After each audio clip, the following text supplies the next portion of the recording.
Hi, I am often asked, I hire people and then I turn them over really quickly. What am I doing wrong? How do I hire people who end up being here for the long haul? How do I find the right people? So I want to talk to you today about what that looks like when you're hiring for retail. Number one, the best way to hire people for your store is to talk to people who already work there and ask who they know.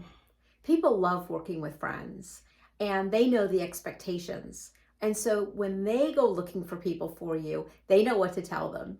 And so talking to your existing team is fantastic. But another thing that is really great is talking to customers, people who already love your brand, people who shop your brand regularly. Again, they love working with friends. Their friends say, "Why do you look so good? I want that discount. I want to work where you work." And so talking to customers is a great way.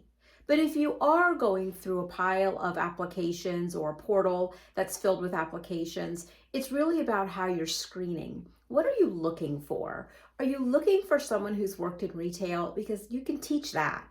Or are you looking for characteristics that are important to you? It's oftentimes hard to read characteristics on a resume. Some people may list their competencies, but until you've met them in person, you really don't know.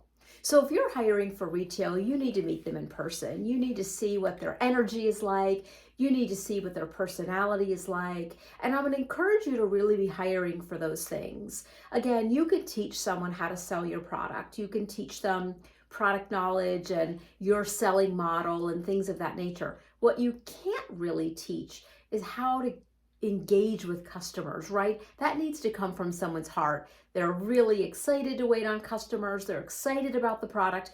And there's a transfer of enthusiasm that happens when they're engaging customers. That's what you're hiring for. Now, let's say someone on your team, a customer, or an applicant comes in to interview with you. How are you preparing for that interview?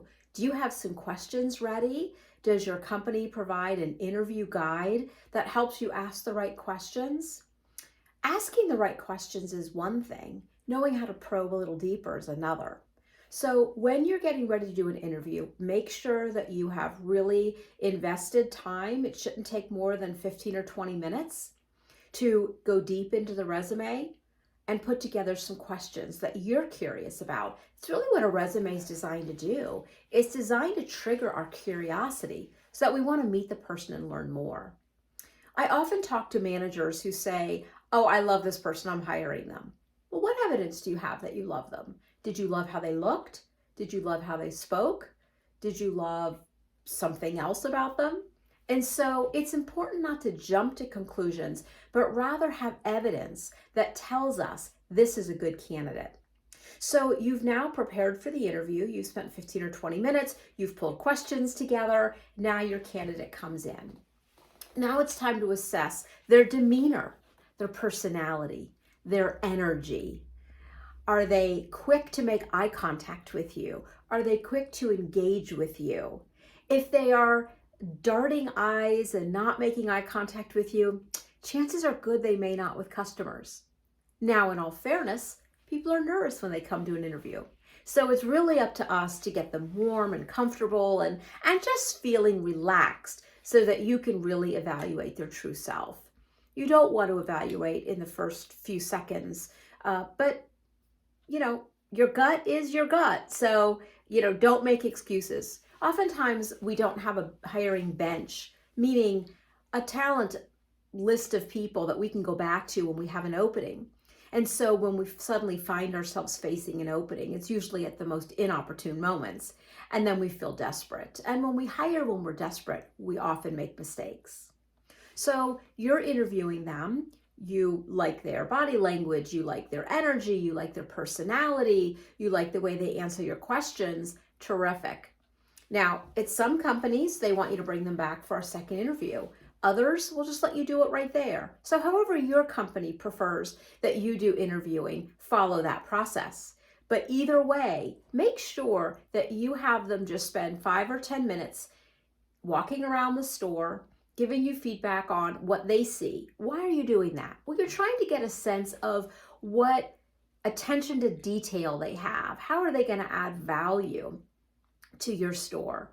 Another thing is let them engage a customer or two. See what their style is like. See how quick they are to engage. Are they shy? Do they say, "Are you finding what you need?" and back away? That's not the characteristic you want. It doesn't mean you can't hire them, but it does mean that you're going to have to do a lot of training to break that habit. What are the things we're looking for? Well, we're looking for people who can connect and make eye contact and be warm and friendly and engaging. And even if they don't know the product that well, can kind of in the moment, on the fly, say, "Don't you love that sweater? I do too. I would actually put it with these jeans. I think that would look terrific on you. Do you want to try it on?" Right? You don't have to be an expert about your brand in order to be able to see if the associate has that capability to engage that way.